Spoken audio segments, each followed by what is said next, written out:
Welcome. In front of me is a OPPO Reno15, and today I will show you how we can record a screen on this device.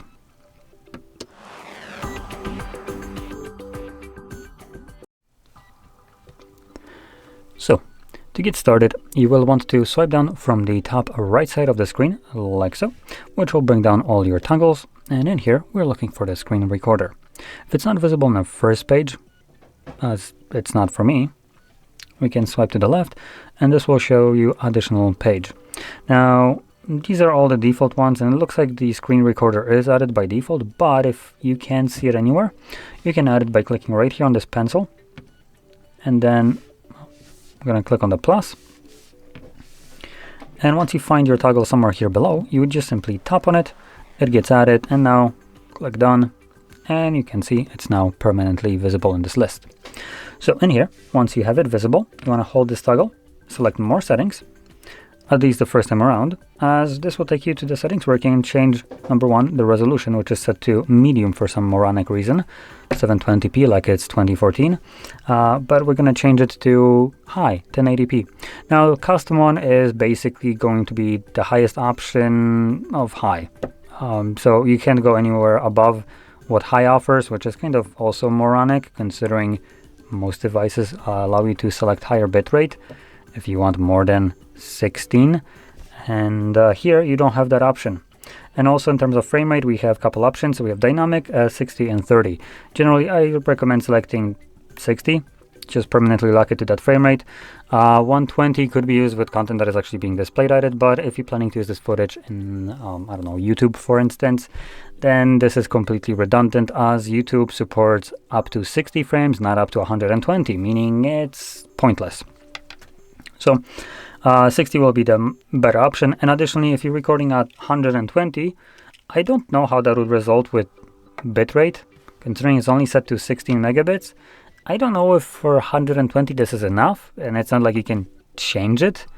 So yeah, it's a bit odd of a choice right here. Now we have some other options in here, but you can go over them. I just want to talk about the frame rates and resolutions. So we're going to close this up and find the toggle once more. And when you do, you simply want to click on it. First time around, it will ask you for access to audio, so it can record it. I'm going to select while using the app, and then it gets you this pop-up. So I'm going to select get started, and you get this pop-up. This will show up every single time. So here you can select what audio will be recorded, which this was also in the settings, but I didn't talk about it. It does show up right here. So we have system audio, microphone, and you can obviously record both of those. Now, if you're planning to record both mic and audio from the phone, then I recommend using headphones or some kind of earbuds, anything like that. Reason for that is when you would select both of these, what would happen without any kind of, headphones or anything like that, the speaker would make the noise, and the device records system sound internally. So you could unplug the micro or the speakers and it would still record some kind of sound because it doesn't need to be audible to you. But because it is going through a speaker out, microphone would pick up the sound again, which could create an unwanted echo effect.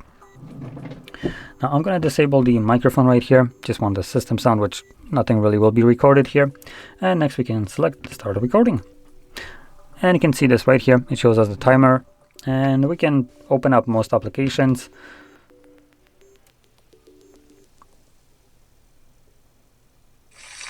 So there we go, you can see this will show up, so cool.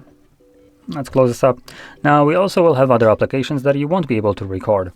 Now recording won't stop, but you will see what I mean. So if we open it up, one thing that I do want to point out on OPPOs, you actually get this nice notification that you can't record this. So that's one. I do also want to urge you to kind of notice that I am not signed in. Now we have another application which I will take my time to shit on, which is Netflix. There we go. This one does the same stupid shit. So you can see it also blocks the screen recorder. And again, I want to point out I am not signed in. This is the first time this application is being opened on this phone, and it didn't ask me for any permissions, didn't give me any kind of terms of service or use. It just willy-nilly decided to block the screen recorder from being able to see the screen because I opened the application. And it does this without my permission or even trying to acquire my permission. It just does it because go fuck yourself. So because that application has that logic, I'm going to also do the same thing to Spotify and Netflix by giving you alternatives at the end of the video if you're interested. Free ones, by the way. So anyway, once you're done recording, you can interact with the overlay right here. Click on the square, and this will automatically stop the recording and save it to your Photos application. So I'm going to open it up. Now I'll be using the photos that come pre-installed with this device, not the... I don't want to back it up, piss off Google. No, your place trash. So in here, now I only have one screen recording. There's literally nothing else on this device, so it makes it super easy to find whatever you would be looking for. At least it is for me. But this is typically not going to be the experience for you. You will have normal photos, videos, screenshots, screen recordings, downloaded memes, and other crap in here as well. So for that purpose, I recommend navigating into Albums. And in Albums, you'll find one called Screenshots. Now, this is where you can find your screen recordings, counterintuitively to the name, but you can also find them in Videos. So these will be the two different albums that contain your screen recording, making it a little bit easier to locate what you would be looking for. And from here you can play it back, and what you will see is in a moment the application that was recorded and the one that was, or two that weren't. So while this is playing back, I want to just kind of talk about, for instance, for Netflix substitution, we have two different things that you could utilize. One would be the cloud stream, which you can find on GitHub. So that will look kind of like this. If you add a repository, and it just specifies each kind of location where you going to be viewing shows from. Keep in mind this is completely free, and if you're wondering about if this is piracy, I would say not really. It's as much of a piracy as if you were to go on a web browser and type in watch online free and finding whatever you want to watch there.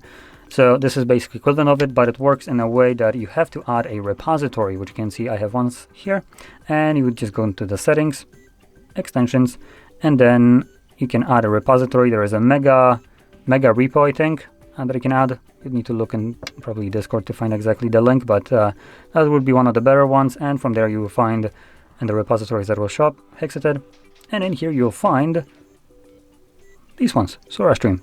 Now this is one that works as an application. You can actually use a web browser, which might actually be even more easy to use, as it doesn't require you to download anything or anything like that. And that would be the pstreamer or pstream.mov.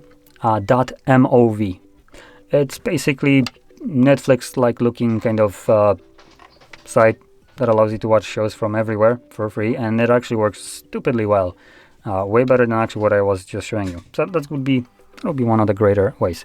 And for instance, music, to get rid of the Spotify, you could search for Revanced.